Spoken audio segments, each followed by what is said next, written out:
Hey, it's Warren. Here's some more web-only stuff. Enjoy, comment, and check out our site, whatthefuture.tv.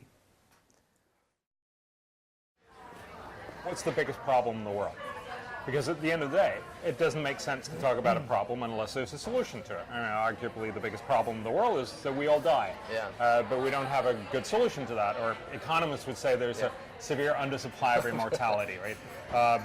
But we just don't have that immortality handy.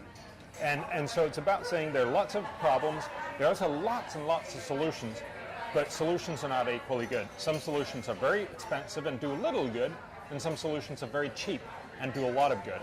And it's essentially to say there are lots and lots of solutions out there. What are some of the best solutions in the world, meaning the ones that cost the least and do the most good? Those are the kinds of things we want to do much more of, and try to do a little less maybe of the things that cost a lot and do a little good. Yeah. And so we are asking, some of the world's best economists in all these different areas of big world problems, anywhere from clean drinking water and education and women's development and terrorism and global warming and air pollution and all the other things that you might think about and say, yeah, these are all problems. We'd like to fix them. Ask what are the smartest solutions, and then ask how much do they cost, how much good do they do, and then compare them across all these different areas. Because at the end of the day, of course, if you spend money on one problem, on one solution, it means that money can't go to another solution and another problem. You've got to ask yourself, well, do we want to be remembered for having spent money here first? Yeah. And so we ask, great researchers, great economists went in all these different areas. One important thing is to recognize they're not going to be the most exciting people in the world, for one very, very simple reason.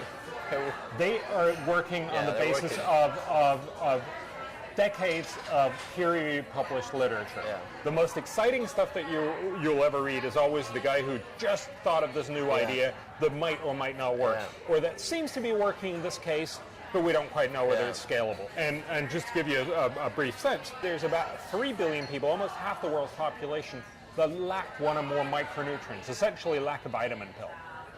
And that's substantially easier to do something about because it's really just providing that vitamin pill, but it's also hugely influential. We tend to think a little dismissively of, vitamin pill, what could that possibly do? Well, it actually turns out that this, on average, if you look, for instance, at the biggest micronutrient deficiency, iron, about 2 billion people lack iron. That means, on average, they lose 8 IQ points and about 17% of their strength. Or, to put it differently, if we manage to get iron out to these 2 billion people, we could make a third of the world's population smarter and stronger right there and then. And it's an incredibly cheap thing. It is incredible, but I guess not as sexy as the world ending or the... It's not sexy at all, because honestly it's this very, very technical thing. It's about adding, depending a little bit on the production setup of the individual countries, if you have few centralized producers of oil or flour, you add iron to the flour or the oil. And just like we've basically eradicated goiter by adding iodine to salt, we do these very, very basic things, and we help fix it. Half of the world's population. We can do that very, very simply, very, very cheaply, to help basically half of the world's population live better lives.